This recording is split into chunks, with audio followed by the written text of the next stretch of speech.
Good morning. This is Kenneth and Heather with the Advancing Equity Coalition, here to do a strike update instead of a board meeting recap. Heather, how are you doing today? Yeah, it's new, right? There wasn't a board meeting last night, and kiddos are home today, but we're surviving despite a really cold and windy day. Yeah. So, yes, right now teachers are out picketing in that cold, windy air. And part of the reason why we're doing a strike update as opposed to a board meeting update is because there was no board meeting, like you said, Heather. It looks like the next board meeting, at least right now, is scheduled for March 22nd. But there wasn't a school board meeting yesterday, so that staff could focus on continuing to negotiate, continuing to go through mediation, and not focus on the board meeting. And so, Heather, do you want to talk a little bit more about the strike and what's going on, and what does this impact mean for families and students? Yeah, so one of the things that I've heard and a lot of families be confused about, we've had so much online learning and distance learning that a lot of people were like, oh, so we log in and this is really different. There is no school during a strike. There's no instruction happening at all. It isn't online. Now, the district did put some enrichment activities that, parents can facilitate or caregivers can facilitate, but that's really it. And the other thing to know is that we will have to make up these days. These are days that we will need to make up at the end of the school year. Yeah, and I think that's a really important point to just acknowledge, because as families make plans for the summer and kind of what's going on, there is going to be no school until both sides come to an agreement. And then for however many days we miss because there was no agreement, that's going to be tacked on at the end of the year. And so at this point, we don't know how many days, we don't know how long the school year is going to go. But the reason why the district has to make up all those days is because we have a minimum amount of hours that we have to provide instruction in Minneapolis public schools. And so without hitting that minimum, we have to keep making up those days. So That's right. let's talk a little bit about, what are the issues that are keeping students out of school and teachers and the district at the negotiating table. So there are three kind of major issues that are the focus of what they're negotiating right now. Currently, it's wages for staff, specifically teachers, classroom teachers, licensed educators, and our educational assistants, our support professionals. Then we're also looking at mental health supports for students. We know that the last few years have been really, really hard on our city, on our world. And so there's been a big expressed need among students, amongst the community, amongst teachers, amongst staff around mental health supports. And then finally, looking at class size. And so, trying to reduce the class sizes. We know that some schools are experiencing large class sizes. And so trying to make sure that we have a learning environment that is conducive to students while also maintaining financial responsibility and sustainability for the district, right? So there are a lot of things that we want. Superintendent Graff loves to say, we can do anything, but we can't do everything. That's like his go-to saying. And so I think that's kind of the tension that's on the table, is like, our students deserve the world, and can we afford it is the question. And so, Heather, I know you talked a little bit about having your twins go through some large class sizes. What was that experience like?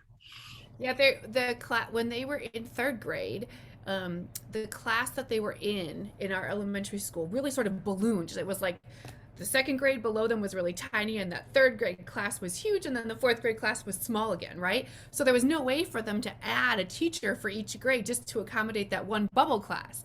And so, I mean, they had 33 kiddos in their room for third grade, and that going into volunteer, you could tell that was a lot of work for that teacher. And she doesn't make any more money for having 33 kiddos. And she sure did work really hard that year. And so I think it's a tension to really think about quality of instruction. And then also I think there are some buildings in our city that have class sizes that are almost too small. And so I think that's something we have to talk about as well.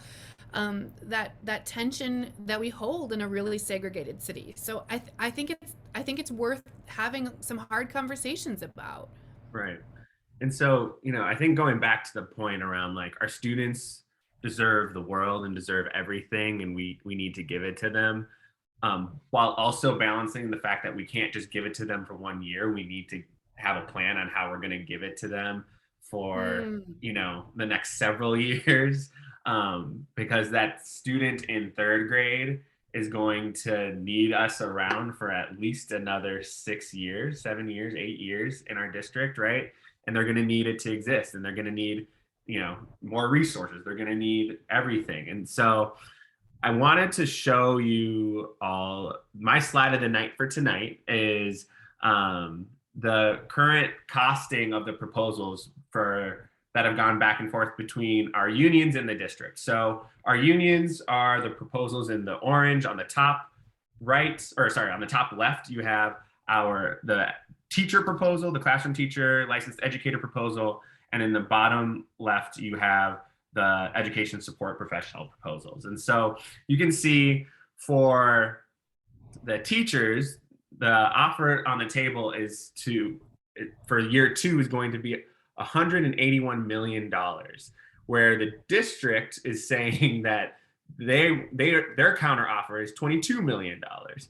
And so no matter what you think about either of these options, what we know is that they're $160 million apart. Like that is a lot of money.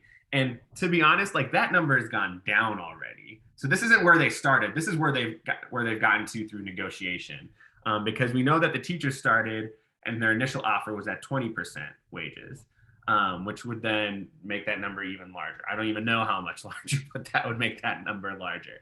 And so this means that the teachers and the unions in the district are pretty far apart. And so again, the further apart they are, it probably means the longer the strike is going to go, until they reach an agreement, and that will impact the amount of days that students miss and the amount of days that students will need to make up at the end of the year.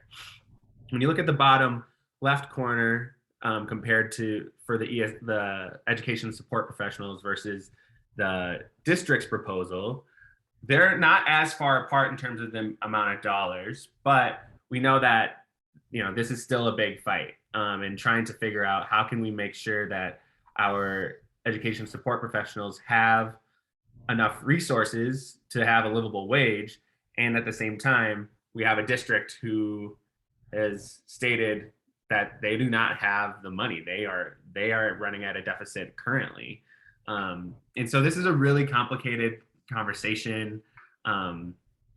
It's not a surprise necessarily that we're at this point where there's a strike in place, but also at the same time, I think we're all like, whoa, there's a strike. And like, how do we deal with that? I don't know. What do you think? What are your thoughts on that, Heather? Yeah, I think I think that as a society, we have asked schools and teachers specifically to absorb a lot of the shortfalls that COVID brought forward and highlighted and exasperated over the last few years. And I think that the message is really clear that we cannot continue to ask this of one part of our society, and exhaust them to this point, right? And And also, like, I I was think just going to say, I think and also not given the resources to effectively do that's it. right. That's right. That's right. But I also think that there's another huge part of this conversation, um, that we need to talk about, which is something that we've been talking about as a coalition for a long time, and with caregiver leaders. We really believe that students of color need to see teachers that look like them. All students need to see teachers of color.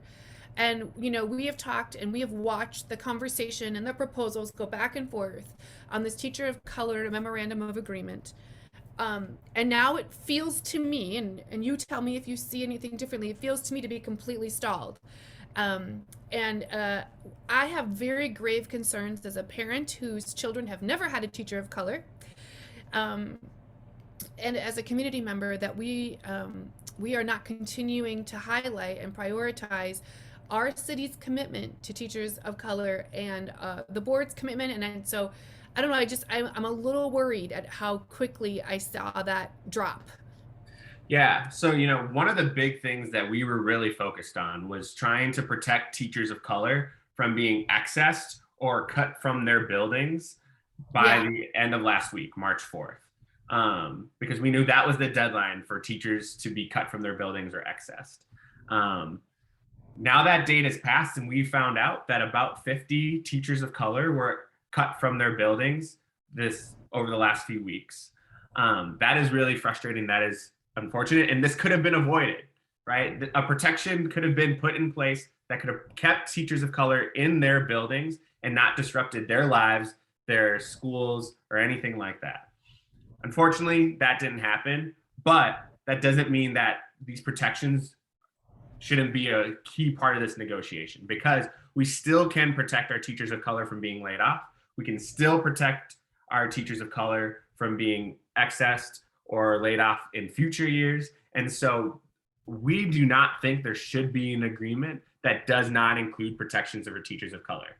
That's Just right. because that deadline passed doesn't mean that this agreement, this part of the conversation, doesn't hold any weight. It still matters. It's very important, and it needs to become part of these negotiations, because we know how important teachers of color are to all of our students. We know how important retaining our teachers of color is, and it's a huge part of why we have such low numbers in our low numbers of teachers of color in our teaching force. Yes, there are issues in coming in the pipeline, but then we also kick them out systematically and disproportionately. And so I think it's an important conversation. And we urge all of you to continue to ask your union leadership, your district leadership, to make sure that any agreement that comes in place includes protections for teachers of color, because otherwise, we are going to continue to demonstrate we continue to say one thing as a city and then act another way. We say teachers of color are important, but then to not protect them, knowing that we can, and that both sides have already said that it's important to them, both sides have agreed on what the issue is a problem. And so it's time for us to live up to the values that we say we hold. You can't say it's a priority and then not get it done. Yeah, you cannot say it's a priority and not get it done. And so with that, I hope this strike update was helpful. Thank you all for listening, and I hope you all have a great rest of your day.